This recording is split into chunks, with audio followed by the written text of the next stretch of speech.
Supreme court ने गुरुवार को एक अहम फैसला सुनाया है। इस फैसले के तहत मनी लॉन्ड्रिंग के मामले में सुप्रीम कोर्ट ने साफ कर दिया है कि मनी लॉन्ड्रिंग का कोई भी आरोपी अदालत के समन पर पेश होता है तो उसे गिरफ्तार करने के लिए ईडी को स्पेशल कोर्ट की इजाजत लेनी पड़ेगी। उच्च न्यायालय ने इस ऐतिहासिक फैसले में prevention of money laundering act यानी कि पीएमएलए की धारा 19 के तहत ईडी को मिले गिरफ्तारी के अधिकार को थोड़ा सा कम कर दिया है।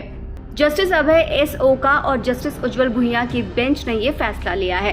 बेंच ने कहा है कि कोर्ट के संज्ञान लेने के बाद ईडी और उसके अफसर धारा 19 के तहत ऐसे व्यक्ति को गिरफ्तार नहीं कर सकते जिसे एजेंसी ने आरोपी बनाया था। कोर्ट ने आगे कहा कि ऐसी स्थिति में अगर ईडी आरोपी को हिरासत में लेना चाहती है तो उसे स्पेशल कोर्ट से इजाजत लेनी पड़ेगी।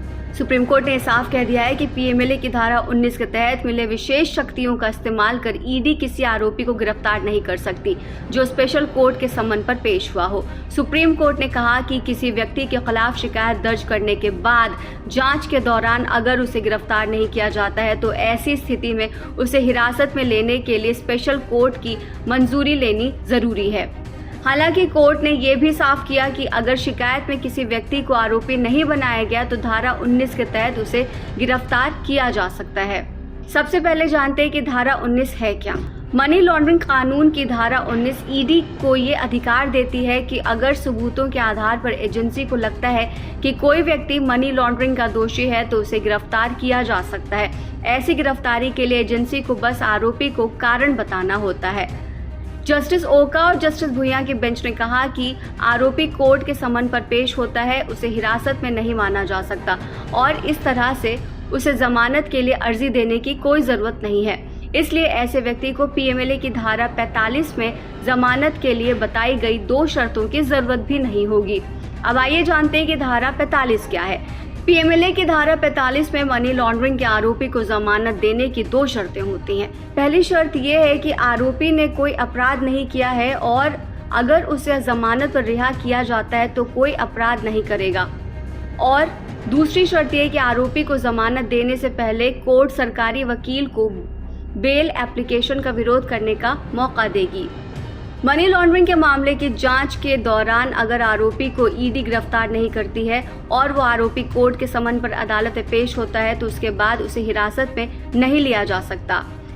अगर आरोपी कोर्ट के समन पर अदालत में पेश होता है तो ऐसी स्थिति में उसे रिमांड पर लेने के लिए ईडी को स्पेशल कोर्ट की मंजूरी लेनी होगी। ऐसी स्थिति में जरूरत महसूस होने पर ही कोर्ट आरोपी की कस्टडी देगी। अगर समन के अनुसार आरोपी अदालत में पेश होता है तो ये नहीं माना जा सकता है कि वो हिरासत में है, इसलिए आरोपी के लिए जमानत की अर्जी दाखिल करना जरूरी नहीं है। वहीं सुप्रीम कोर्ट ने तय किए थे ये 2 अहम सवाल। पहला सवाल ये था कि अगर आरोपी स्पेशल कोर्ट के समन पर अदालत में पेश होता है तो क्या उसे सीआरपीसी की धारा 437 के तहत जमानत की अर्जी दाखिल करने की जरूरत है, तो सुप्रीम कोर्ट ने उसका जवाब दिया नहीं। वहीं दूसरा सवाल था कि अगर ऐसा है तो क्या ऐसी जमानत याचिका पर पीएमएलए की धारा 45 की शर्तें लागू होंगी, तो भी सुप्रीम कोर्ट का जवाब था नहीं। जुलाई 2023 में मनी लॉन्ड्रिंग के एक आरोपी को स्पेशल कोर्ट ने संज्ञान लेते हुए समन जारी किया।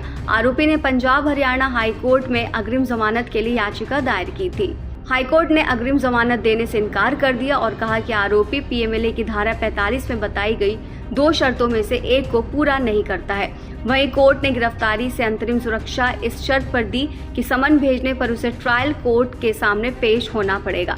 आरोपी ने सुप्रीम कोर्ट में इस फैसले को चुनौती दी।